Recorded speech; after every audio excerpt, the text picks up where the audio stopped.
Hello friends, welcome to this educational platform. आप सभी का आपके अपने इस यूट्यूब चैनल पर स्वागत है। आज के इस वीडियो लेक्चर में हम लोग यूपी टेट में जो इंग्लिश का एक पेपर हुआ 8 जनवरी 2020 को, उसका कंप्लीट डिटेल्ड एक्सप्लेनेशन देखेंगे। बहुत अच्छे से एक एक क्वेश्चन को समझेंगे और उसके आंसर्स को देखेंगे। साथ ही साथ बहुत ढंग से एक्सप्लेनेशन को सीखा जाएगा।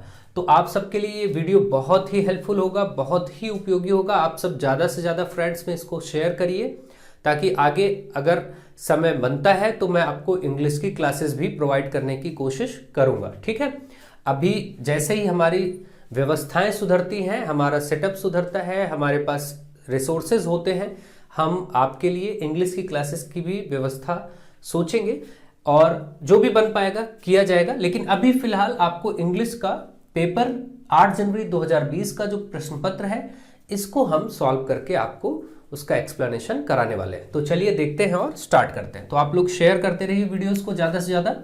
देखिए क्वेश्चन नंबर 1 आपके सामने है, विच of the following sentences is in passive voice. इनमें से जो 4 सेंटेंस आपके सामने दिख रहे हैं, ये इनमें से कौन सा सेंटेंस पैसिव वॉइस में है, ये बोला गया है।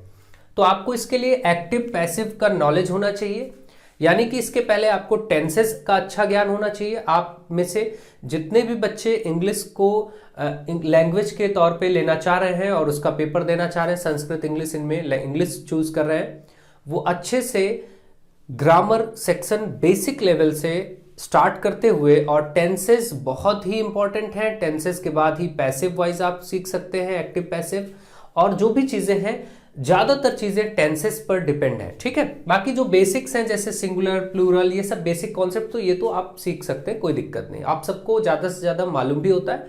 ठीक है, तो ये सब क्लासेस हम स्टार्ट करेंगे, कोई चिंता की बात नहीं। चलिए फिलहाल इसको देखते हैं। विच of the following sentences is in passive voice, इनमें से कौन सा सेंटेंस पैसिव में है। तो देखिए पैसिव में जब भी सेंटेंस होगा तो एक खास बात होगी, उसमें वर्ब की थर्ड फॉर्म का ही प्रयोग होगा। ये पहली बात है, वर्ब की थर्ड फॉर्म हमेशा पैसिव में प्रयोग होती है। और आगे अगर हो सकता है कहीं पर बाद में लास्ट में बाय करके, बाय एनीवन, किसी के द्वारा कोई काम किया जा रहा होगा, किसी के द्वारा कोई कार्य किया जा रहा होगा, ऐसी कोई फीलिंग आएगी तो वो पैसिव होगा। जरूरी नहीं है कि बाय हो ही हर जगह, ठीक, लेकिन वर्ब की थर्ड फॉर्म एकदम अनिवार्य है, होगा ही होगा। सबसे पहले हम देखते हैं, द टीचर स्कॉल्डेड हिम, यानी अध्यापक ने उसको डांटा। स्कॉल्ड मतलब डांटा, फॉर बीइंग लेट, देरी होने पर अध्यापक ने उसको डांटा। तो ये तो सीधी सी बात है, इसमें पैसिव नहीं है। देखिए अगर ऐसा होता कि वह अध्यापक के द्वारा डांटा गया तो ये पैसिव हो जाता, ठीक है, लेकिन इसमें सिंपल सीधा सेंटेंस है तो ये तो पैसिव वॉइस है नहीं। Some boys were helping the wounded man, यानी कि कुछ लड़के मदद कर रहे थे एक चोट लगे हुए व्यक्ति की, ठीक है, वोंडेड मैन, जिसको चोट लगी हुई। तो अब देखिए यहां पर वर हेल्पिंग, ये सीधा सा पास्ट कॉन्टिन्यूअस टेंस है। जिनको मालूम है कि ये पास्ट कॉन्टिन्यूअस है, कॉन्टिन्यूअस जिसमें आईएनजी लगा हो। देखिए वर्ब की थर्ड फॉर्म यहां पर है ही नहीं, आईएनजी के साथ है, और ये पास्ट कॉन्टिन्यूअस टेंस कहा जाता है, जिसमें वॉज वर्ब के साथ, वॉज या फिर वर, इन दोनों में से किसी के साथ वर्ब की आईएनजी फॉर्म आती है तो ये पास्ट कॉन्टिन्यूअस टेंस कहा जाता है। ठीक है, तो ये तो सिंपल सी बात, ये भी पैसिव नहीं है। माई वॉच वॉज लॉस्ट, मेरी घड़ी खो गई थी, है ना, ये चोरी कर ली गई थी या खो दी गई थी, ये बात ठीक है। यहां पर वॉज वर्ब के साथ थर्ड फॉर्म आपको दिख रहा है, ये बात पैसिव नहीं है, ये ठीक है, और ये नहीं हो सकता। अब लास्ट वाला भी देख लेते हैं, समवन में। अब देखिए मे कैन जब होता है तो मे बी, कैन बी, जब भी कैन या मे के सेंटेंसेस को पैसिव बनाया जाता है तो कैन बी या फिर मे बी ऐसे लिखा जाता है, ठीक है, और वर्ब की थर्ड फॉर्म भी होती है। तो यहां पर ऐसा आपको देखने को नहीं मिल रहा है। स्टील मतलब चोरी करना, ये फर्स्ट फॉर्म ही है, स्टील, स्टोल, स्टोलन, और वर्ब की थर्ड फॉर्म प्रयोग होगा पैसिव में, तो ये भी नहीं हो सकता, इसीलिए सी पार्ट इसका राइट आंसर है। तो मुझे आशा है आप अच्छे से इसको समझ रहे होंगे। जिन लोगों को टेंसेस का नॉलेज अच्छा नहीं है या बेसिक्स का नॉलेज नहीं है, वो चिंता ना करें। मैं इंग्लिश की वैसे भी क्लासेस आने वाले समय में पढ़ाऊंगा ही, बिल्कुल जीरो लेवल से ग्रामर को पढ़ाना ही पढ़ाना है। ठीक है, तो फिलहाल अभी के लिए देखते हैं। अगला क्वेश्चन आपके सामने है, question number 2, which of the following alternatives is the correct passive voice from the following sentence. एक सेंटेंस आपको दिख रहा है, डू इट, देखिए ये एक सेंटेंस दिख रहा है, डू इट। केवल छोटा सा सेंटेंस है, डू इट। जैसे होता है इंपरेटिव सेंटेंसेस जो भी होते हैं जिसमें आज्ञा दी जाती है या फिर अनुरोध किया जाता है, प्रार्थना की जाती है, रिक्वेस्ट या ऑर्डर, इस तरीके के भाव आते हैं, वो सब इंपरेटिव सेंटेंसेस होते हैं।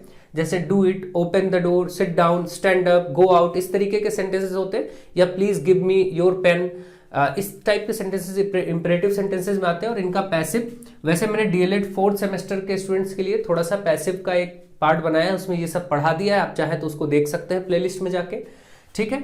अब देखिए जैसे ये डू इट है, डू इट ऐसे सेंटेंस का पैसिव कैसे किया जाता है, जैसे हो डू इट इस तरीके से, तो इसमें लेट से स्टार्ट होता है, लेट, और फिर यहां जो इट है या फिर जो भी दिस दैट जो भी होता है, इसको लेते हैं ऑब्जेक्ट को, लेट इट, फिर होता है बी, लेट इट बी, और डू का थर्ड फॉर्म क्या होता है, डन।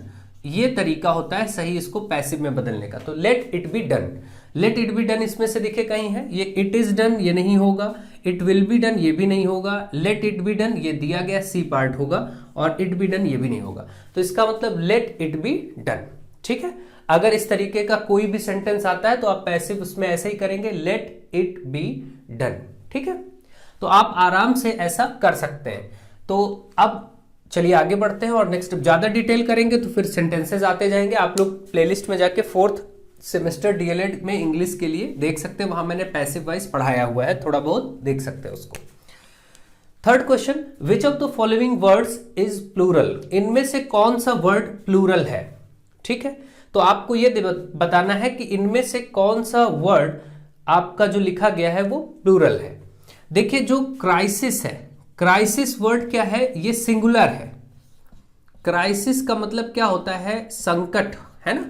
जब कोई संकट उत्पन्न हो जाए, बड़ा कोई समस्या आ जाए तो क्राइसिस होता है, और क्राइसिस का ये सिंगुलर है, ठीक। इसका होता है अगर प्लूरल आप देखेंगे तो क्राइसिस होता है। जैसे आप लोगों ने देखा होगा एक्सिस, है ना, अगर कहीं एक्सिस होता है तो इसका प्लूरल क्या होता है, एक्सिस। जो आप मैथमेटिक्स में एक्स एक्सिस और वाई एक्सिस ये पढ़ते हैं, इन दोनों को एक साथ बोला जाएगा तो एक्सिस वर्ड कहा जाता है ना। और एक को बोला जाता है तो कहा जाता है एक्स एक्सिस, ये एक्स अक्ष है और ये वाई एक्सिस है ना। तो ये एक्सिस, इससे आप समझ सकते हैं। तो ये होगा नहीं, ठीक है। एनालिसिस भी इसी तरीके का है, तो एनालिसिस हो जाएगा ES, जैसे ये एक्सेस हुआ है, ये क्राइसिस हुआ है, ठीक है। तो ये भी नहीं होगा।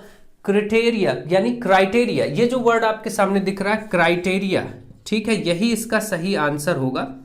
क्राइटेरिया प्लूरल है क्योंकि इसका जो सिंगुलर होता है वो होता है क्राइटेरियन, ठीक है। ये वर्ड इसका सिंगुलर है और ये प्लूरल वर्ड ही है, इसलिए ये सही है, ये प्लूरल ही लिखा हुआ है। क्राइटेरिया वर्ड जो है ये प्लूरल लिखा हुआ है। इंडेक्स आप सभी जानते हैं, जो सूची होती है आपकी पुस्तकों में भी इंडेक्स होता है। तो इंडेक्स सिंपल एक कोई सूची है तो इंडेक्स, नहीं तो बहुत सारी सूचियां एक साथ हो, सूचकांक कुछ पूरा हो तो उसमें इंडेसिस या इंडाइसिस बोल सकते हैं, ठीक है। तो इंडेक्स सिंगुलर है, सूची जिसको बोलते हैं इसका प्लूरल होता है इंडेसिस, ठीक। तो ये आपको मालूम होना चाहिए, इसलिए यहां पर वर्ड क्राइटेरिया सही है, ये प्लूरल है। इसमें बोला भी गया था विच ऑफ द फॉलोइंग, कौन सा इनमें से कौन सा वर्ड इज प्लूरल, यानी कौन सा वर्ड प्लूरल है। प्लूरल का मतलब क्या होता है, बहुवचन, ठीक है। ओके, तो ये चीज आप समझ गए। अगला देखिए 4 number question, which of the following nouns is in plural, इनमें से 4 ऑप्शन में से कौन सा नाउन ऐसा है जो प्लूरल है। ये भी प्लूरल ही पूछा गया है, यानी सिंगुलर प्लूरल पर काफी क्वेश्चन पूछे जाते हैं, ठीक है। तो अब देखिए यहां पर पहला माइस, यही प्लूरल है, आप बहुत अच्छे से जानते हैं। देखिए कितना सिंपल आ गया, पहले ही आंसर मिल गया। माउस का मतलब क्या होता है, चूहा, और इसका जो प्लूरल होता है वो माइस ही होता है, आप सभी जानते हैं ये चीज, ठीक। तो इसलिए आंसर तो यही हो गया। बाकी चीजों को देख लेते हैं, समझ लेते हैं। जैसे इलेक्ट्रॉनिक्स, इलेक्ट्रॉनिक्स प्लूरल है भी और सिंगुलर भी है। जैसे अगर हम इलेक्ट्रॉनिक्स, इलेक्ट्रिसिटी से रिलेटेड अगर एक ब्रांच की स्टडी, अध्ययन को देखें तो उस अध्ययन को भी, उस साइंस को भी इलेक्ट्रॉनिक्स कहा जाता है, ठीक है। तो वो एक सिंगुलर हो जाएगा फिर। और अगर इलेक्ट्रॉनिक डिवाइसेस की बात करेंगे, इलेक्ट्रॉनिक डिवाइसेस जैसे बल्ब हुआ, हीटर हुआ, फैन हुआ, ये सारी चीजें हुई, ये सब क्या है, इलेक्ट्रॉनिक डिवाइसेस हैं। तो उस सेंस में प्लूरल भी हो सकता है, तो ये सिंगुलर भी हो सकता है, प्लूरल भी हो सकता है। तो इसको हम नहीं चेक करेंगे क्योंकि आंसर तो हमें मिल ही चुका, क्लियर कट आंसर। माउस मतलब चूहा, उसका माइस हो जाएगा, मतलब चूहों या चूहे ढेर सारे।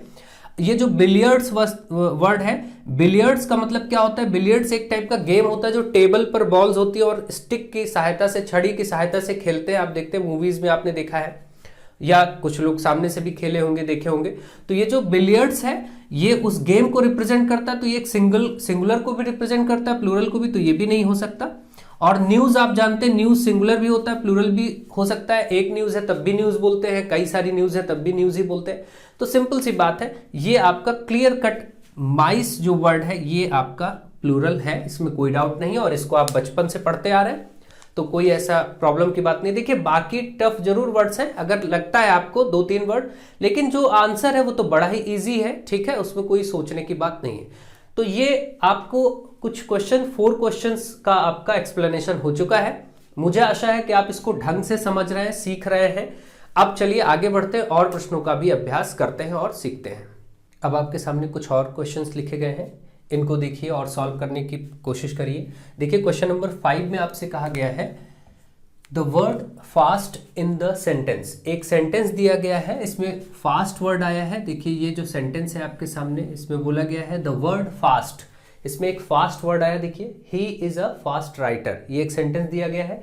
तो the word fast in the sentence is, इसमें जो फास्ट वर्ड है वो क्या है? ठीक है, क्या वो एक नाउन है? नाउन का मतलब क्या होता है? संज्ञा, जो किसी व्यक्ति, वस्तु या स्थान के नाम को संज्ञा कहते हैं। तो ऐसा तो है नहीं। फास्ट क्या होता है? फास्ट मतलब तेज, और तेज क्या हो सकता है? किसी की विशेषता हो सकती है कि वह बहुत तेज दौड़ता है, या वह जैसे यहीं पर है कि he is a fast writer, वह एक तेज लेखक है, बहुत तीव्र गति से लेखन कार्य करने वाला लेखक है। तो इसका मतलब ये लेखक की, राइटर की विशेषता है कि वो फास्ट है। तो विशेषता कौन बताता है? हमेशा एडजेक्टिव बताता है। Adjective, an adjective. एडजेक्टिव का मतलब ये होता है विशेषता। नाउन संज्ञा, एडवर्ब आप ये सब जानते हैं कि एडवर्ब जैसा कि क्रिया विशेषण, वर्ब की विशेषता, और कंजंक्शन यानी कि समुच्चय बोधक शब्द, यानी ये सब चीजें हम आपको डिटेल में बताएंगे, समझाएंगे। अभी के लिए आप ये समझिए कि एडजेक्टिव जब किसी की विशेषता बताई जाए तो वो एडजेक्टिव, जैसे he is very honest man, बहुत ईमानदार व्यक्ति है, तो ऑनेस्ट क्या है? उस पर्सन की विशेषता है।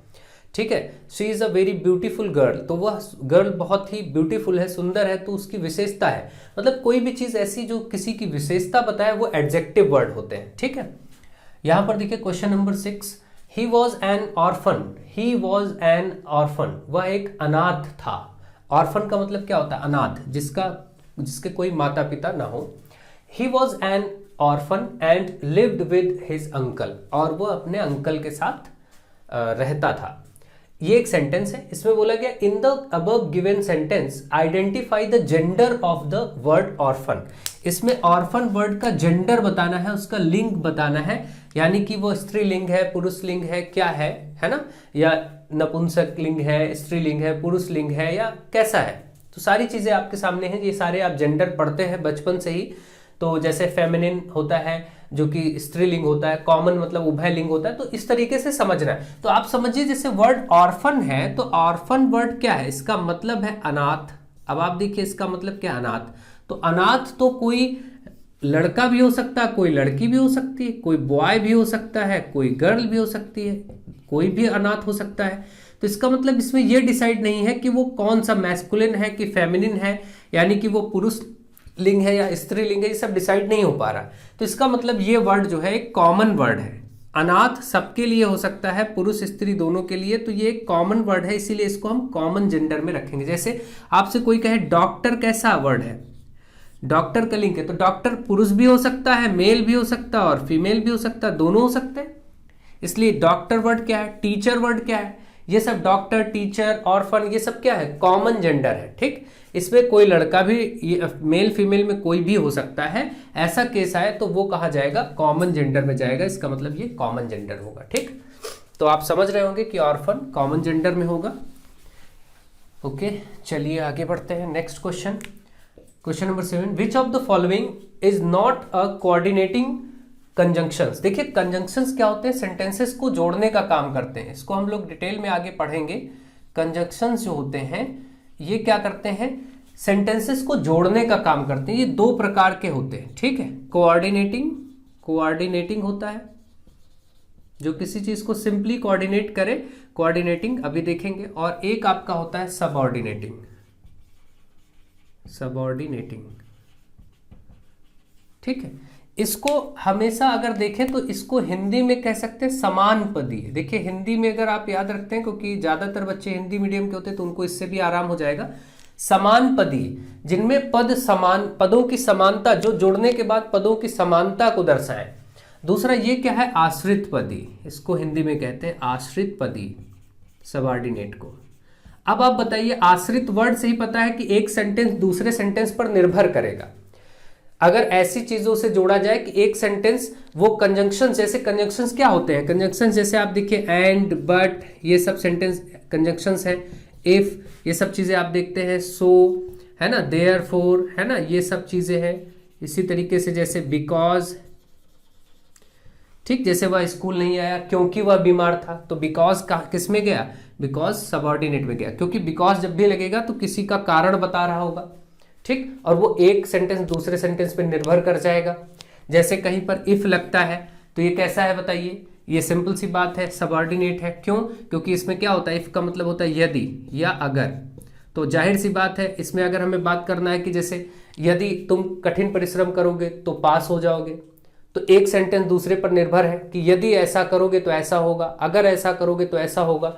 तो ये सेंटेंस हर, ये जो इफ और बिकॉज, ये सब सेंटेंस आप देख रहे हैं। अब जैसे एंड है, इसमें कोई बात निर्भरता की जरूरी नहीं है, ठीक है, कि वो निर्भर ही करे। जैसे राम एंड श्याम, राम और श्याम कहीं जाते हैं तो ये दोनों, ये दो व्यक्तियों के बीच में एंड लग के और का बोध करा रहा है। कोई ऐसा नहीं कि कोई वाक्य दूसरे वाक्य पे निर्भर कर रहा है, ठीक। तो यहां पर इफ लेकिन क्या है, सबऑर्डिनेट। तो आप देखिए इसमें आपको इफ ही दिया गया था, ये आप देख सकते हैं। तो इफ सबऑर्डिनेट है, बाकी सब कोऑर्डिनेट है, ठीक है। तो इसको भी हम डिटेल में देखेंगे, समझेंगे। इनका अर्थ भी अगर आपको मालूम है ढंग से तो भी आप उसमें गेस करके कर ले जाएंगे आराम से, और लगभग आपका वो सही ही होगा, ठीक है। तो चलिए बाकी हम डिटेल में इनकी चर्चा जरूर करेंगे। Okay, next question number 8, fill in the blanks with appropriate preposition. इसमें हमको प्रीपोजिशंस फिल करनी है, एप्रोप्रिएट प्रीपोजिशन। जैसे इसमें बोला गया है हिज थर्स्ट, उसकी प्यास। थर्स्ट का मतलब क्या होता है, प्यास या किसी चीज की इच्छा। नॉलेज, नॉलेज की प्यास मतलब नॉलेज के लिए प्यास। तो हिज थर्स्ट फॉर, देखिए यहां पर अगर सेंटेंस में हम लिखें कि उसका हिज थर्स्ट, उसकी जो प्यास है किसके लिए, नॉलेज के लिए, फॉर नॉलेज।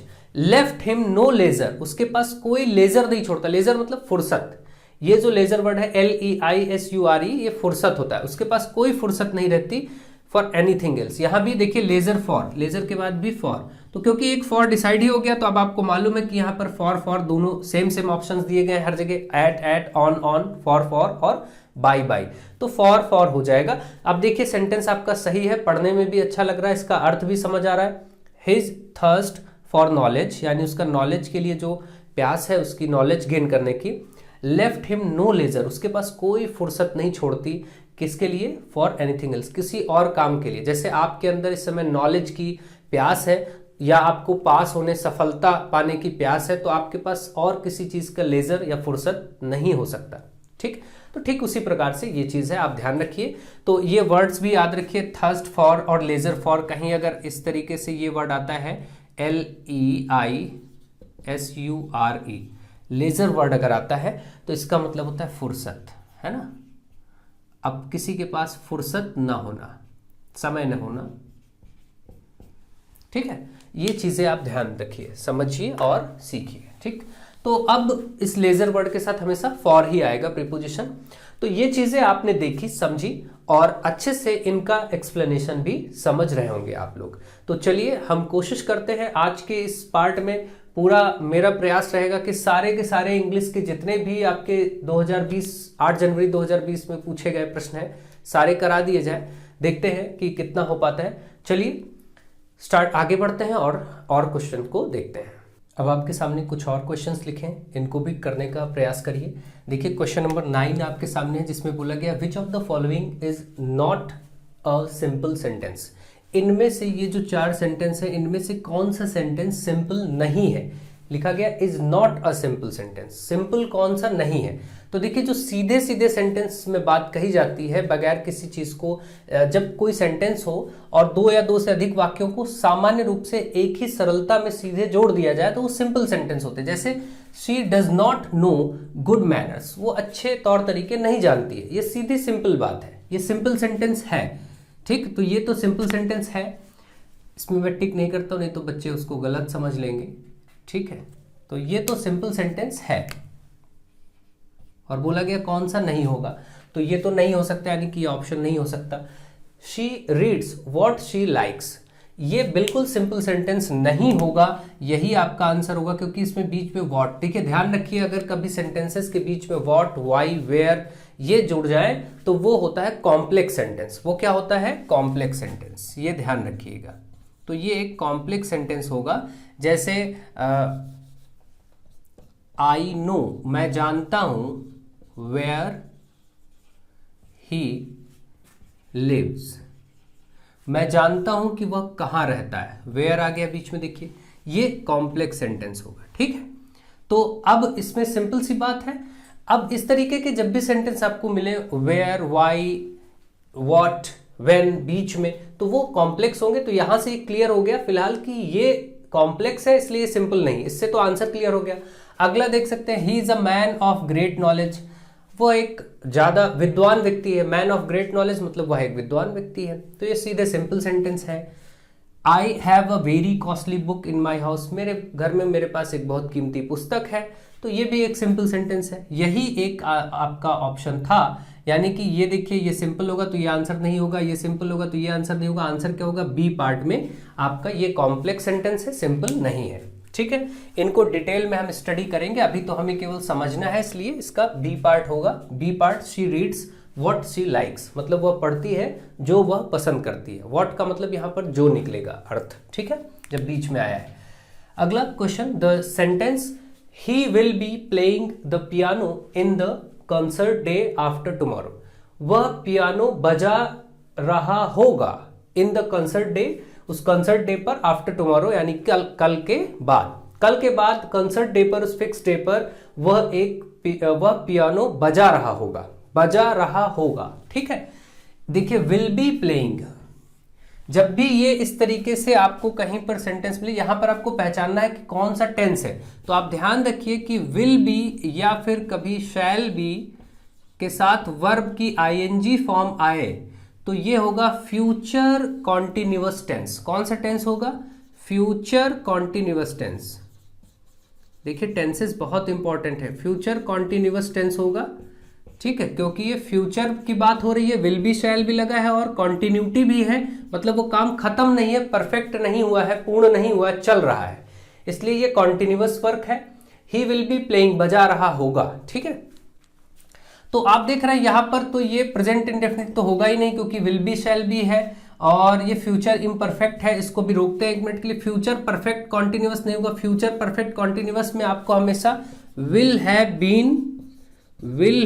बीन या फिर शैल हैव बीन लगा मिलेगा, तो वो फ्यूचर परफेक्ट कॉन्टिन्यूअस माना जाएगा। तो ऐसा कुछ है नहीं, और प्लस इनके साथ वर्ब की आईएनजी फॉर्म दिखेगी, तो ये नहीं है, इसलिए ये भी नहीं होगा। फ्यूचर इंडेफिनिट, फ्यूचर इंडेफिनिट में केवल आपको विल या फिर शैल लगा होगा और साथ में वर्ब की फर्स्ट फॉर्म आई होगी, तो ये फ्यूचर परफेक्ट यानी फ्यूचर इंडेफिनिट भी नहीं है। तो अब बचता है बी पार्ट, ये राइट आंसर है, क्योंकि ये फ्यूचर इम्परफेक्ट ऐसा कोई टेंस आपने नहीं पढ़ा है, लेकिन आप खुद सोचिए इसका अर्थ क्या है। फ्यूचर में ये काम परफेक्ट नहीं हो रहा, पूर्ण नहीं हो रहा, चल रहा है। He will be playing the piano, वह पियानो बजा रहा होगा। ठीक है, अभी बजा के खत्म नहीं, फ्यूचर में भी बात पूरी नहीं है, चल रही है, निरंतरता है, वो चीज परफेक्ट नहीं हुई है, पूर्ण नहीं हुई, इसलिए फ्यूचर का इम्परफेक्ट, देखिए वर्ड, इसी सेंटेंस इसी टेंस को फ्यूचर इम्परफेक्ट भी कह सकते हैं, कोई दिक्कत नहीं। ठीक है, ये आपका आंसर हो गया। तो अगर आपको टेंसेस का नॉलेज है तो आप अच्छे से इसको कर पाएंगे, कोई दिक्कत की बात नहीं होगी, ढंग से आप आंसर बता पाएंगे। Next question, question number 11, in which of the following sentences is the subject of verb a feminine gender noun. इसमें कौन सा फेमिनिन जेंडर नाउन है? फेमिनिन जेंडर नाउन मतलब स्त्रीलिंग। ठीक है, स्त्रीलिंग यानी लेडीज की बात होगी इसमें। कोई भी फीमेल की बात होगी तो देखिए all the male members have arrived, सारे मेल मेंबर्स आ गए तो ये फेमिनिन तो हो ही नहीं सकता। ऑल द यंग मैन भी मैन है तो ये भी फेमिनिन नहीं हो सकता। ऑल द ओल्ड मैन, ये भी फेमिनिन नहीं हो सकता। ऑल द फीमेल मेंबर, साफ साफ लिखा गया है, यही आंसर है डी पार्ट। तो ये तो बहुत ही आसानी से समझा जा सकने वाला क्वेश्चन है, इसमें कुछ भी ऐसा नहीं था। ठीक है, तो बहुत अच्छे से आप देख रहे हैं कि जेंडर पर भी कई क्वेश्चन आए हैं। केवल आपको मैस्कुलिन, फेमिनिन, जेंडर ये सब इसका जो कि 3rd, 4th, 5th स्टैंडर्ड में पढ़ाया जाता है।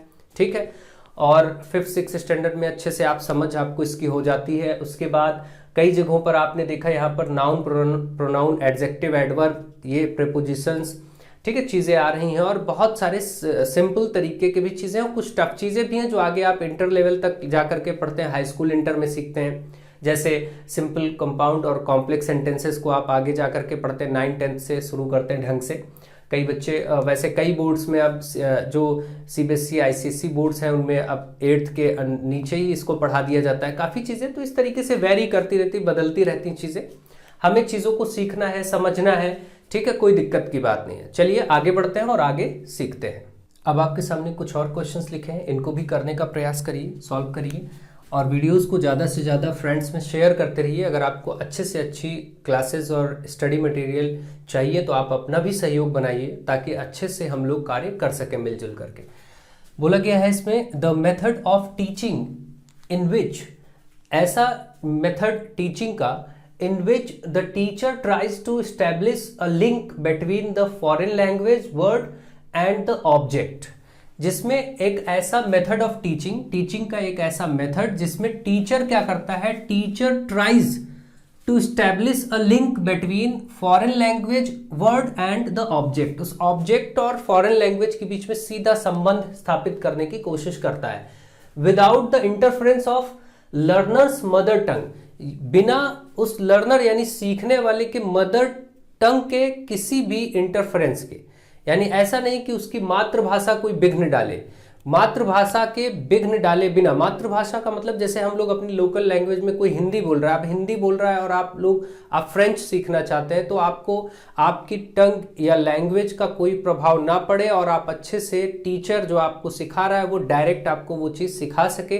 तो ऐसा मेथड ऑफ टीचिंग क्या होता है, वो डायरेक्ट, क्योंकि मैं कई बार बोल भी चुका हूँ इसी में, देखिए डायरेक्ट, तो ये डायरेक्ट चीज़ ही होगी जब किसी इंटरफेरेंस के बिना सीधे फॉरेन लैंग्वेज को किसी लर्नर को सिखाया जाएगा। ठीक है, तो ये आता है डायरेक्ट मेथड में। लास्ट पार्ट, डी पार्ट में डायरेक्ट मेथड आपको दिया गया। ठीक है, इसके बारे में हम आगे डिटेल में सारे मेथड्स की चर्चा करेंगे। अभी फिलहाल के लिए आप आंसर समझ लीजिए। क्वेश्चन नंबर 13 देखिए, if you are testing your students comprehension of writing English, अगर आप अपने स्टूडेंट्स को चेक कर रहे हैं कि वो इंग्लिश लिख रहा है, यानी कोई कॉम्प्रहेंशन पैसेज टाइप का लिख रहा है, तो you are testing their understanding of what they have just, तो आप उसके बारे में ऐसा क्या चेक करना चाहते हैं, you are testing their understanding, आप उसकी कौन सी अंडरस्टैंडिंग को चेक करना चाहते हैं कि उसने जस्ट अभी अभी क्या पढ़ा है ये चेक करना चाहते हैं या क्या सुना है ये चेक करना चाहते हैं। यानी सिंपल सी बात, पहले इसको ढंग से समझिए। इसमें कहा गया इफ यू आर टेस्टिंग, अगर आप टेस्ट कर रहे हैं, चेक कर रहे हैं योर स्टूडेंट, अपने स्टूडेंट को, कॉम्प्रहेंशन ऑफ राइटिंग इंग्लिश, उसको मान लीजिए आपने दिया कि भाई चलो कुछ लिख करके दिखाओ, इंग्लिश में लिख करके आपको दिखाना है। ठीक, तो आप इसको क्या चेक करना चाहते हैं इससे, कि उसने क्या पढ़ा है अभी भी, या क्या सुना है, या क्या बोला है, या क्या रिटन लिखा है। तो क्योंकि लिखने कोई चेक किया गया तो ये लिखा वाला ऑप्शन तो होगा ही नहीं। ठीक है, और आप खुद बताइए कि आप जो पढ़ते हैं उसी को तो लिख सकते हैं। आपने अगर कोई चीज पढ़ी है तो ही आप तुरंत उसको लिख पाएंगे। तो इसमें वो चेक करना चाहता है कि उसने क्या पढ़ा है, बस बहुत सिंपल सी बात है। आपको इसका अर्थ क्लियर हुआ, आप आराम से समझ जाएंगे। भाई क्या सुना है तो उसको लिखवाने की जरूरत नहीं होती, सुनते तो बहुत कुछ है लेकिन उसको लिखने की जरूरत नहीं होती। रीड किया है, क्या चीज पढ़ा, और क्या बोला है उसको भी लिखने के लिए कोई मतलब नहीं। बोलने में सामान्य रूप से क्या हो सकता है, उससे कुछ कहा नहीं जा सकता, तो ये नहीं होगा, ये नहीं होगा। ये ज्यादा अप्रोप्रिएट वर्ड है, ज्यादा सही वर्ड है कि जो पढ़ा गया है उसको लिखने के लिए, उसी की अंडरस्टैंडिंग को चेक करता है टीचर अपने स्टूडेंट से कि उसने क्या पढ़ा है। ठीक है, ये चीज आप जानते भी हैं। अगला क्वेश्चन देखिए, चूज द करेक्ट सेंटेंस। आपको इन 4 सेंटेंसेस में से करेक्ट सेंटेंस को सेलेक्ट करना है। ठीक है, इसमें बोला गया है प्लीज लिसन योर टीचर, अपने टीचर को सुने। देखिए लिसन अकेला कभी नहीं होता। अभी आपने देखा था इसमें एक ऑप्शन था बी वाला, ऊपर वाले में लिसन के साथ क्या आया है, टू। हमेशा लिसन के साथ टू आता है वर्ड, प्रीपोजिशन, ये ध्यान रखिए। अब तो आपको आंसर पता ही चल गया होगा क्या होगा। तो लिसन टू हमेशा the part, please listen to your teacher, जब भी आएगा लिसन के साथ टू प्रीपोजिशन लगा होना चाहिए। यहाँ देखिए लिसन के साथ ऑफ है, ये नहीं होगा। लिसन के साथ टूवर्ड्स है, ये नहीं होगा। लिसन सीधा है तो ये नहीं होगा। लिसन टू हमेशा जब भी वर्ड आएगा, जैसे मैं बोलूं कि आप, मैं क्या बोल रहा हूं उसको सुनिए, तो मैं बोलूंगा listen to what I am saying, listen to what I am saying. तो ये चीजें होंगी। सिंपल सी बात है कि ऐसे आपको समझना है, चीजों को सीखना है, एक एक चीज को सीखते चलना है। चलिए आगे बढ़ते हैं और प्रश्नों की तरफ और उनको सीखते हैं। अब आपके सामने जो क्वेश्चंस लिखे हैं इनको ट्राई करिए। देखिए इसमें बोला गया है क्वेश्चन नंबर 15 में फाइंड आउट करेक्ट सेंटेंस। आपको करेक्ट सेंटेंस फाइंड करना है। इसमें से 4 सेंटेंसेस में करेक्ट क्या है। देखिए पहला बोला गया I am not believing him. कभी आपने बिलीव वर्ड के साथ I am not believing him ऐसा नहीं सुना होगा, ठीक है। तो जैसे बिलीव है तो इसको हमेशा आईएनजी फॉर्म में रिप्रेजेंट नहीं किया जाता है, यानी कि कॉन्टिन्यूअस टेंस में नहीं करते, तो ये नहीं हो सकता। बोथ ऑफ द अबव ये पूरा सेंटेंस नहीं है। जैसे बोथ ऑफ द अबव आधा अधूरा सेंटेंस है। नन ऑफ द अबव ये सेंटेंसेस कंप्लीट नहीं है। I do not believe him, ये देखिए आई डोंट या डू नॉट बिलीव हिम ये सही है। आप अक्सर बोलते हैं आई डोंट बिलीव हिम, है ना, मैं उस पर भरोसा नहीं करता हूँ या करती हूँ, तो इस तरीके से आई डोंट बिलीव हिम ये सही हो जाएगा। विच ऑफ, अगला क्वेश्चन देखिए, which of the following alternatives, which of the following alternatives grammatically correct. इन चारों में से कौन सा ग्रामेटिकली, ग्रामर के दृष्टिकोण से करेक्ट है। तो पहला है all this man, all this man. देखिए मैन होगा, प्लूरल है, मैन का मैन होता है, तो दिस नहीं होगा, दीज होना चाहिए, तो ये गलत है। ऑल दिस मैन गलत हो जाएगा, दिस मैन नहीं होगा। यहाँ फिर दिस होगा तो मैन लिखना होगा, या तो दीज लिखें तो फिर मैन लिख सकते हैं, तो इसलिए गलत है। All these man are gentle, all these लिखा है तो यहां पर देखिए मैन नहीं लिखना चाहिए, ठीक है। यहां पर मैन था तो ये नहीं होना चाहिए था। यहां पर क्या बोला गया, ऑल दीज, अगर यहां होता ऑल दीज मैन तो सही हो जाता है ना, क्योंकि मैन अब सिंगुलर है तो इसलिए ये गलत हो गया। ऑल दीज मैंस, मैंस कभी होता ही नहीं है इसलिए ये गलत हो गया। All these men are gentle ये ठीक है। ऑल दीज मतलब ये सभी मैन लोग क्या हैं, जेंटल हैं, सीधे साधे हैं, भोले भाले हैं, ठीक है। अगला देखिए question number 17, fill in the blanks with appropriate preposition. Fill in the blanks with appropriate preposition, उचित प्रीपोजिशन भरना है आपको जो सही प्रीपोजिशन हो। 4 आपको दिए गए, एट, ऑन, अपॉन, इन, और सेंटेंस है ही केम टू मी, वह मेरे पास आया। ही केम टू मी मतलब वह मेरे पास आया। मिडनाइट अर्धरात्रि में मतलब एट मिडनाइट। जब भी ऐसा होगा कि रात्रि या अर्धरात्रि या नून यानी कि दोपहर में, एट नून, है ना, तो ये सब वर्ड आप जानते हैं कि जैसे आप लिखते हैं एट नून दोपहर में, एट मिडनाइट, ये सब चीज़ें आप बोलते भी हैं और लिखते भी हैं, तो यहाँ पर एट का प्रयोग ही उचित है, एट मिडनाइट, ठीक है। अगर जैसे इवनिंग होता है तो in the evening, in the morning ऐसे भी होता है, तो अगर द मॉर्निंग, द इवनिंग लिखा होता है इस तरीके से तो हम इन द, उसमें उसके आगे इन लगा देते। यहाँ पर एट मिडनाइट, ठीक है, तो आप समझ रहे होंगे ढंग से। बाकी हम विस्तार से प्रीपोजिशन चैप्टर पढ़ेंगे। वैसे मैंने प्रीपोजिशन चैप्टर को डीएलएड के 4th सेमेस्टर के स्टूडेंट के लिए पढ़ा भी रखा है, तो प्लेलिस्ट पे आप उसको जाके तब तक देख सकते हैं, वो भी आपके लिए पर्याप्त होगा आपके एग्जाम के लेवल को ध्यान में रखते हुए। लेकिन फिर भी मैं अलग से कोशिश करूंगा जब समय होगा तो पढ़ाने के लिए। चलिए आगे बढ़ते हैं और क्वेश्चंस करते हैं। अब आपके सामने कुछ क्वेश्चंस और लिखे हैं। देखिए इसमें क्वेश्चन नंबर 18 आपके सामने, जिसमें बोला गया है तो विच ऑफ द फॉलोइंग, इनमें से यानी निम्नलिखित में से कौन सा, विच ऑफ द फॉलोइंग सेंटेंस, इनमें से कौन सा sentence does not have an adjective clause. इनमें से कौन सा सेंटेंस जो है वो एडजेक्टिव क्लॉज नहीं है, does not have an adjective clause. तो आप जानते हैं एडजेक्टिव क्या है, एडजेक्टिव किसी की विशेषता बताएगा। एडजेक्टिव हमेशा क्या करता है, किसी की विशेषता बताता है, जिसको हम विशेषण भी कहते हैं, आप जानते हैं, ठीक। तो ये किसी की विशेषता बताने वाले किसी भी व्यक्ति वस्तु की विशेषता को दर्शाएंगे। तो जैसे यहाँ पर पूछा गया कौन सा एडजेक्टिव क्लॉज नहीं है, यानी किसमें किसी व्यक्ति वस्तु की विशेषता नहीं बताई जा रही, ये देखेंगे। तो पहला जैसे I love the man, I love, मैं प्यार करता हूं उस आदमी से, हु इज ट्रूथफुल, जो सत्यवादी है, ट्रूथफुल है। तो ये ट्रूथफुल किसकी विशेषता है, इस आदमी की विशेषता है। तो ये तो एडजेक्टिव क्लॉज है, यानी कि यहां पूछा गया कौन सा नहीं है, तो इसका मतलब ये तो नहीं हो सकता आंसर। आई मेट हिम, मैं उससे मिला, वेयर ही लिव्ड, जहां वो रहता है। देखो यहां पर रहने की बात की जा रही है, यहां पर कोई विशेषता वाली बात नहीं है, तो यही इसका राइट आंसर हो जाएगा। आगे फिर भी हम देख लेते हैं और भी क्या है। अगला देखिए, I met him in Prayagraj, मैं उससे मिला प्रयागराज में, which is a holy city, जो कि पवित्र शहर है। अब देखिए होली सिटी किसकी विशेषता, प्रयागराज की। प्रयागराज एक पवित्र शहर है तो इसकी विशेषता है, इसलिए ये एडजेक्टिव है। एडजेक्टिव हमेशा विशेषता बताएगा। The man who is truthful, वह आदमी जो ट्रुथफुल है, देखिए फिर से रिपीट हो गया ये तो, इज लव्ड बाई ऑल, उसको सभी प्यार करते हैं, है ना।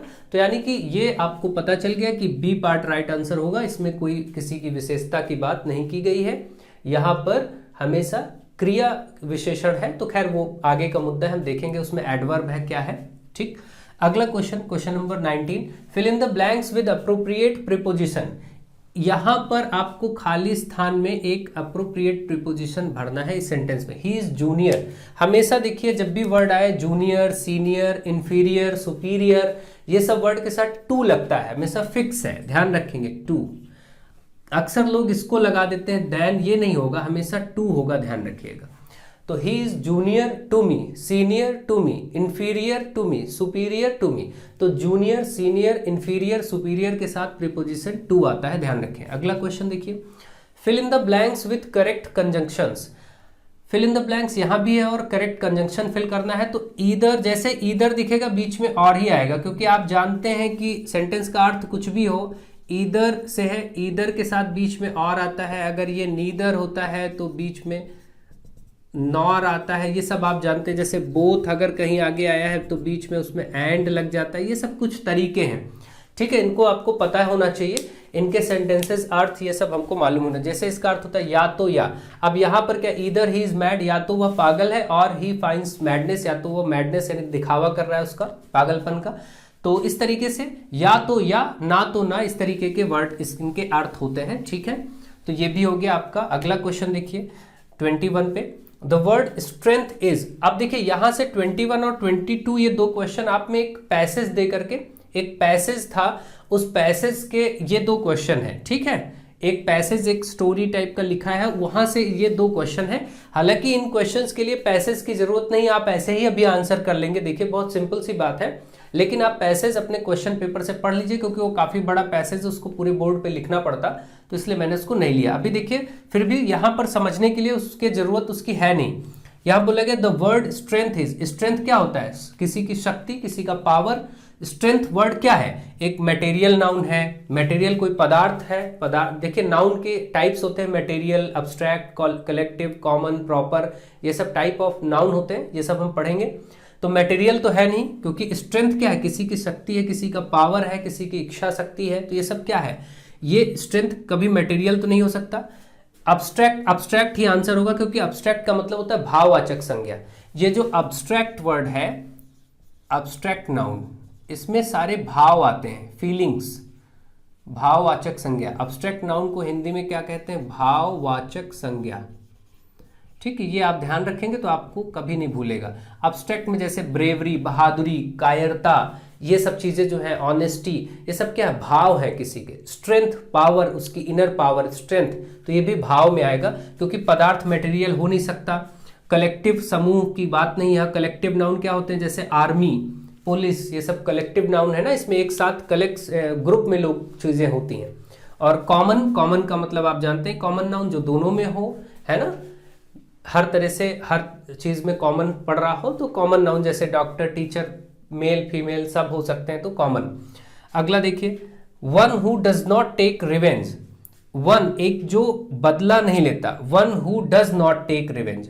डज नॉट टेक रिवेंज मतलब जो बदला नहीं लेता, रिवेंज मतलब बदला लेना। जो बदला नहीं लेता उसको क्या कहते हैं, one who does not take revenge, उसको क्या कहेंगे। अब आपके ऑप्शन है, आप खुद देखिए, क्या वो एक स्ट्रॉन्ग मैन है, शक्तिशाली व्यक्ति कह सकते हैं, या उसको मूर्ख कह सकते हैं। मूर्ख तो नहीं कहेंगे, बदला लेना कोई बहुत बड़ी बात, बहुत अच्छी बात तो है नहीं कि बदला लेने की भाव है अंदर तो वो इंसान बहुत अच्छा माना जाएगा, ऐसा नहीं है। One who does not take revenge, जो बदला नहीं लेता, वास्तव में वो कैसा इंसान है, वो मूर्ख तो नहीं हो सकता। देखिए स्ट्रांग मैन है या नहीं हम बाद में डिसाइड करेंगे, लेकिन मूर्ख तो नहीं हो सकता। अफो एक शत्रु नहीं हो सकता, जो बदला नहीं लेता वो शत्रु नहीं हो सकता, अफो, ठीक है। फो का मतलब होता है एनिमी, शत्रु। और एक वीक आदमी, क्या वो एक वीक आदमी है? Who does not take revenge, जो बदला नहीं लेता, क्या वो एक कमजोर आदमी? वीक नहीं, कमजोर नहीं कह सकते कि जो बदला का भाव न रखता हो तो वो कमजोर है, ऐसा नहीं। यानी कि वो एक स्ट्रांग मैन। ये बदला ना लेने का भाव भी एक बहुत ही स्ट्रांग व्यक्ति के अंदर ही हो सकता है। जो बहुत मजबूत होगा अंदर से, वही व्यक्ति फालतू की चीजों में बदला लेने पर उतारू नहीं होगा, ठीक है। चीजों को समझिए। तो ये आंसर्स आप ढंग से लॉजिकली पढ़ के समझ के दे सकते थे। ये 2 क्वेश्चन पैराग्राफ के हैं, ध्यान रखिएगा। पैराग्राफ आप में दिया गया है, उसको आप पढ़ लीजिएगा, समझ लीजिएगा। फिलहाल इस क्वेश्चन के लिए पैराग्राफ पढ़ने की भी जरूरत नहीं है, इतना सरल प्रश्न है, यहीं से भाव क्लियर हो जा रहा है, पढ़ने की भी जरूरत नहीं है, ठीक है। चलिए आगे बढ़ते हैं और प्रश्नों को देखते हैं और इसको कंप्लीट करते हैं जल्दी। अब आपको इसमें एक पोयम दी गई थी, पोयम दिया गया था क्वेश्चन पेपर में। आप देखेंगे ये 4 लाइनें ऊपर और ये 4 लाइनें नीचे, 8 लाइन की ये 2 स्टैंजाज हैं, एक स्टैंजा 1 स्टैंजा 2। देखिए ये पहला स्टैंजा है, ये दूसरा स्टैंजा है, 4-4 लाइनों का। और ये पोयम दे करके इसमें 2 क्वेश्चन दिए गए थे और इन क्वेश्चन के अर्थ आपको यानी कि इनको सॉल्व करना है, ठीक है। अब इसमें आपसे बोला गया, सिंपल सी बात है, पोयम देख लीजिए। she dwelt among the untrodden ways, beside the spring of dove, a maid whom there were none to praise and very few to love। ये कुल मिला के अगर आप ये पोयम पढ़ेंगे, आपको इसका अर्थ लेने से मतलब नहीं है ज़्यादा। सामान्य रूप से ये विलियम वर्ड्सवर्थ की पोयम है, जिसमें लूसी के बारे में आपने सुन रखा है। लूसी की स्टोरी लगभग सभी जानते हैं, तो उसको ज़्यादा बताने की जरूरत नहीं है। वो बहुत एकांत स्थान पे, जगह पे है, जहाँ पर कोई मुश्किल से ही आता जाता है, ऐसी जगह पे वो रह रही है। उसकी कोई प्रशंसा नहीं कर रहा है, कोई उसको प्यार नहीं कर रहा है, इस तरीके का इसका अर्थ है। और अगले में a violet by mossy stone half hidden from the eye fair as stars, मतलब जो राइटर है, जो इसका पोएट है, लेखक है, वो क्या कर रहा है, इसकी इसमें सेकंड में प्रशंसा कर रहा है कि वो बहुत ही सुंदर है, बहुत फेयर है। फेयर एज, देखिए वर्ड आया फेयर एज स्टार, जैसे कोई तारा हो जो ओनली वन, कोई इकलौता तारा समय पे निकलता है, बहुत ही शाइन करता है, जैसे ध्रुव तारा आपने देखा है, सुना है। तो वो इससे कंपेयर कर रहा है, तुलना कर रहा है, और वहां पर सुंदरता का वर्णन इसमें सेकंड में स्टैंजा में हो रहा है। तो ये चीजें कुल मिला करके और इनसे आपको बताना है, आंसर करना है। तो देखिए इस क्वेश्चन में बोला गया है what is the meaning of the word untrodden. Untrodden word देखिए यहाँ पर आया था सबसे पहले, अनट्रॉडन वर्ड तो क्या था, शी ड्वेल्ट, वह रहती है, ड्वेल्ट मतलब निवास करना, रहना, अमंग द अनट्रॉडन वेज, बहुत अजीबोगरीब रास्तों पर, बहुत अजीब सी जगह है जहां पर कोई जाता नहीं है जल्दी से। यहाँ देखिए आगे आ रहा है beside the spring of dub, कोई स्प्रिंग ऑफ डब कोई झरना है, डब रिवर जो कि इंग्लैंड में शायद उसकी बात हो रही है, वहां पर उसके आसपास के क्षेत्र में रहती है। और अ made whom there were none to praise, ऐसा कोई नहीं है जो उसकी प्रशंसा करता हो, and very few to love, और बहुत कम ऐसे हैं या ना के बराबर लोग हैं जो उसको मानते हो। तो इस तरीके से इसका भाव आ रहा है। तो ऐसी जगह पर वो रह रही है, सी ड्वेल्ट अमंग द अनट्रॉडन, जो जगह बहुत ही अजीब है, बहुत जहाँ कोई मुश्किल से आता जाता हो, या कह सकते हैं जो जिसका कुछ विस्तार ना हो, या अजीबोगरीब प्लेस। तो इसमें देखिए अगर इसमें हम इसका मतलब देखें, what is the meaning of the word untrodden. Untrodden word का मतलब क्या है, क्या वो एक्सप्लोर्ड है, पूरा खुला हुआ है, विस्तृत है, नहीं, तभी वहां कोई आता जाता नहीं। हिडन है, छुपा हुआ, तो ऐसा भी नहीं कि एकदम कहीं छुपा हुआ प्लेस है, ठीक है। एक्सप्लिसिट, एक्सप्लिसिट का मतलब होता है स्पष्ट, क्या वो स्पष्ट जगह है। अनट्रॉडन वेज, अनट्रॉडन मतलब क्या स्पष्ट है, नहीं, जैसा कि पता चल रहा है कि अजीबोगरीब है, तो स्पष्ट भी नहीं है। अब बचता है अनएक्सप्लोर्ड, तो अनएक्सप्लोर्ड होगा, ठीक है, क्योंकि अनएक्सप्लोर्ड का मतलब, एक्सप्लोर्ड का मतलब कोई चीज बहुत ही विस्तृत है, अच्छे से उसके बारे में डिटेल है, जानकारी है। कुछ चीज ऐसी है जो स्पष्ट नहीं है, जिसकी सही जानकारी नहीं है, वो हुआ अनएक्सप्लोर्ड। तो अनएक्सप्लोर्ड हो जाएगा इसका सही आंसर, ठीक है। अगला हो गया identify the correct figure of speech. आपको फिगर ऑफ स्पीच बताना है, जैसे हिंदी में अलंकार होते हैं उसी को फिगर ऑफ स्पीच बोलते हैं। तो फिलहाल ज्यादा डिटेल में बात नहीं करेंगे, आपको बात करनी है correct figure of speech used in second stanza. Second stanza ये था, आपने देखा इसमें सुंदरता का वर्णन किया और तुलना की गई है तारे से, और सुंदर है बहुत ज्यादा, जैसे कोई एक तारा बहुत चमकता है। ये देखिए एज वर्ड आया है, इसी से पता चले। देखिए कहीं पर अगर एज या लाइक ये सब वर्ड देखने को मिल जाए तो वहां पर हमेशा सिमिली होता है, सिमिली फिगर ऑफ स्पीच, जिसको हिंदी में उपमा अलंकार आप कहते हैं, तुलना करने वाला, इसी को सिमिली कहते हैं। तो यहाँ पर सिमिली आपका ऑप्शन में मिलेगा सी पार्ट में, क्योंकि यहाँ पर तुलना हो रही सेकंड स्टैंजा में किसी से, तारे से सुंदर चमकते हुए, तो इसका मतलब ये सिमिली होगा। तो इसको बाकी अच्छे से डिटेल में हम आगे पढ़ेंगे कि और अलंकार क्या होते हैं, उनका क्या क्या मतलब होता है, ठीक से समझेंगे। ठीक है, तो चलिए आगे बढ़ते हैं और बाकी के प्रश्नों को भी जल्दी से कर लेते हैं। अब आपके सामने कुछ और प्रश्न है, देखिए इसमें क्या बोला गया है। क्वेश्चन नंबर 25 में बोला गया विच of the following sentences is correct. इनमें से कौन से सेंटेंस, देखिए 3 सेंटेंस पहले दिए गए, इनको पढ़ना है और इनमें कौन से करेक्ट है, फिर 4 ऑप्शंस हैं, ये आपको आंसर करना है। ठीक है, तो पहले पढ़ते हैं कौन सा सही है। देयर इज फ्यू होप, देखिए होप आशा है, आशा के साथ फ्यू वर्ड नहीं आ सकता। फ्यू का मतलब होता है कुछ या थोड़ा, लेकिन वो हमेशा काउंटिंग वाली चीजें होनी चाहिए तभी वो लगेगा। काउंटिंग मतलब जिनकी गिनती कर सके, जैसे फ्यू पेन, ठीक है, क्योंकि फ्यू पेन हम काउंट कर सकते हैं, ठीक। लेकिन यहां पर फ्यू होप, होप यानी आशा, होप यानी आशा होता है, इसका मतलब क्या इसको आप काउंट करते हैं, तो इसलिए ये नहीं हो सकता। हमेशा फ्यू, ये ध्यान रखिए कि फ्यू वर्ड जो होता है वो काउंटिंग के लिए दर्शाया जाएगा, लगाया जाएगा, वहां पर काउंटिंग व ऐसी चीजों के पहले होगा जो काउंटेबल नाउन्स होंगे, जिनको हम काउंट कर सकते हैं, तभी फ्यू होगा, तो ये तो नहीं हो सकता। ही शोड फ्यू कंसर्न, कुछ मामले, अब देखिए कुछ ऐसा कंसर्न जताया, फ्यू कंसर्न यहां भी नहीं होगा, ऐसा कंसर्न ये भी नहीं होगा। ही शोड लिटिल मर्सी, देखिए लिटिल वर्ड जहां पर आप काउंटिंग ना हो, अनकाउंटेबल हो, जो जिनको गिना नहीं जा सकता, वहां पर थोड़े के लिए लिटिल वर्ड का प्रयोग हो जाता है। लिटिल मर्सी, मर्सी का मतलब होता है दया, थोड़ी दया, तो ये ठीक बात है, ये सही है। तो ऐसा हमें सी में देखने को मिल रहा है, ठीक है, यानी कि सी वाला सही है। और ये ऑप्शन 1 केवल ऐसा दिख रहा है, देखिए यहां पर ओनली सी दिया गया है, यही आपका करेक्ट है।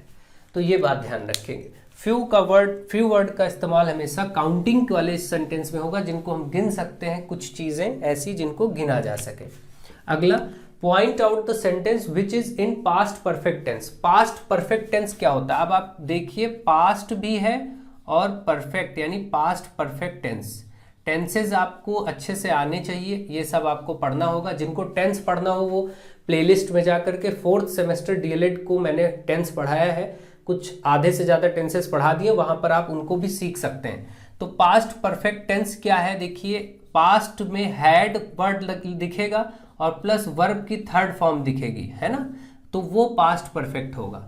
तो अब देखिए यहाँ पर आई हैड रिटन पहला ही मिल गया, देखिए हैड भी है और वर्ब की right road written 3rd form भी है, देखिए ये वर्ब की 3rd फॉर्म है और हैड, तो ये सही हो गया, यही पास्ट परफेक्ट है।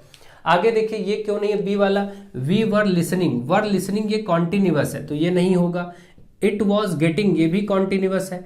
ही स्टडीड मेनी आवर्स, उसने कई घंटे तक प्रतिदिन पढ़ाई की, ये आपका पास्ट इंडेफिनिट है, तो ये भी नहीं होगा, क्योंकि यहाँ हैड नहीं आया। अगर हैड आया होता तो ये भी पास्ट हो जाता, पास्ट परफेक्ट हो जाता। ठीक है, पास्ट परफेक्ट की पहचान हैड के साथ वर्ब की 3rd फॉर्म आएगी ही आएगी। ठीक है, अगला क्वेश्चन देखिए, fill in the blanks with the correct article. Article क्या होते हैं आपके पास, आर्टिकल 2 तरह के होते हैं, ज्यादा डिटेल में चर्चा नहीं करके, डेफिनिट और इनडेफिनिट। डेफिनिट जो कि द होता है और इनडेफिनिट में ए और एन होता है। एक तरफ जो ए और एन होता है, एन और ए, और एक तरफ आपका द होता है, ये 2 तरह के आर्टिकल होते हैं। ये डेफिनिट है और ये दोनों इनडेफिनिट आर्टिकल्स हैं, अनिश्चित हैं, ये निश्चित चीजों के साथ होगा। जैसे देखिए यहां पर पढ़ते हैं, Neil Armstrong was the first man, यहां पर आपको द ही लगाना पड़ेगा, was the first man to walk on the moon. देखिए मून सन, इसके पहले द आप लगाते ही हैं, तो द मून द सन, तो आप देख सकते हैं, तो यहां पर द आ जाएगा, दोनों ही द लगेंगे, तो बी पार्ट में दिया गया है दोनों द, तो ये इसका आंसर हो जाएगा। इस तरीके से आपको चीजों को समझना। चलिए 2-3 प्रश्न और बचे, इनको भी कर ले, बस ये पेपर कंप्लीट हो जाएगा। अब आपके सामने ये अंतिम 3 प्रश्न लिखे हैं, इनको करिए और इसी के साथ ये पेपर कंप्लीट हो जाएगा। मुझे आशा है आप अच्छे से एंजॉय कर रहे होंगे, चैप्टर को सीख रहे होंगे। आप लोग वीडियोस को ज़्यादा से ज़्यादा शेयर करते रहिए, जितना शेयर कर सकते हैं उतना शेयर करिए, ठीक है। चलिए देखते हैं question number 28, fill in the blanks in the following sentence. The teacher has been teaching, यानी अध्यापक पढ़ा रहा होगा, फॉर कब से, 1 घंटे से। तो अब इसमें देखिए यहाँ पर क्या होगा, आर लिखा है, आर लिख के और उसके पहले आपको फिल करना है। तो हमेशा देखिए एन आर लिखा जाता है 1 घंटे के लिए। एन क्यों लगता है? क्योंकि आप जानते हैं एन वही लगता है जो वावेल होते हैं या स्वर जहां पर आवश्यकता होती है स्वर ध्वनि के साथ। तो जैसे आर को आप ये जो है इसको हावर तो पढ़ते नहीं, इसको आर आर पढ़ते हैं, तो ये स्वर ध्वनि है आर। तो एन आर हमेशा इसके साथ एन लगता है, कभी अ नहीं लगता कि आ आवर, ऐसे नहीं होता है। ठीक, ध्यान रखिए, ये एच देख के ए मत लगा दीजिएगा, हमेशा एन आवर होता है। ठीक है, तो एन आर बोलेंगे इसलिए यहां पर एन लगेगा। ठीक है, और 2 घंटे 3 घंटे से ऐसे कोई दिक्कत की बात नहीं, इसको लिखना नहीं है। तो इसमें ए और एन वो आपसे पूछना चाह रहा था, तो आप एन बताएंगे। अगला क्वेश्चन देखिए, add the right suffix to pluralize the word ox. Ox को, ऑक्स मतलब क्या होता है? बैल। इसको, इस सिंगुलर शब्द है, इसको प्लूरल बनाना हो तो क्या करेंगे? ऑक्स का हमेशा आपने पढ़ा है बचपन से ही, ऑक्स में जब भी प्लूरल बनता है तो ऑक्सेन होता है, हमेशा ध्यान रखिए, ई एन बढ़ता है, इसीलिए इसको पूछा गया। ऑक्स जब पूछा जाएगा तो वो ऑक्सेन होगा, तो इसमें ई एन जोड़ करके प्लूरल बनेगा। इसको प्लूरलाइज करने के लिए ई एन जोड़ना पड़ेगा। अगला question 30, change the word grow. आपको एक वर्ड दिया गया है ग्रो। ग्रो मतलब जानते ही आप, विकास करना, बढ़ना। Into a noun by adding one of the suffixes given below. इसमें आप इसको नाउन बनाने के लिए, ग्रो मतलब क्या होता है? विकसित होना, बढ़ना, ये वर्ब है। नाउन कैसे बनेगा? आप हमेशा जानते हैं, आप हमेशा एक वर्ड बोलते हैं ग्रोथ, हमेशा आप ग्रोथ बोलते हैं ना, यही नाउन है। टीएच, तो आप इसमें टीएच लगाएंगे, यानी कि पहला।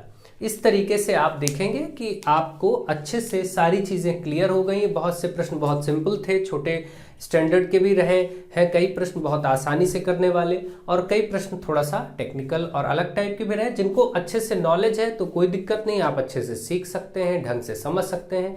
लेकिन अगर आपको वीडियो ये पसंद आई हो, बहुत ज़्यादा अच्छे से आपने चीज़ों को सीखा हो, तो आप इसको ज़्यादा से ज़्यादा शेयर करें, ज़्यादा से ज़्यादा फ्रेंड्स तक पहुंचाएं। जितना शेयर कर सकते हो उतना शेयर करते रहिए, आपका सहयोग मिलेगा तो हमारा आत्मबल बढ़ेगा, मनोबल बढ़ेगा, और हम आपके लिए अच्छे से अच्छा कार्य कर सकेंगे। तो मुझे आशा है जिन बच्चों ने सब्सक्राइब नहीं किया चैनल को वो सब्सक्राइब कर लें, और बेल आइकन को भी दबाएं, और लोगों को इस चैनल के बारे में बताएं, शेयर करें, जोड़ें लोगों को, ताकि हम और बेहतर कार्य कर सकें, आपके साथ अच्छे से अच्छा आउटपुट दे सकें। आप सब अपना सहयोग बनाए रखें। So thank you to all of you.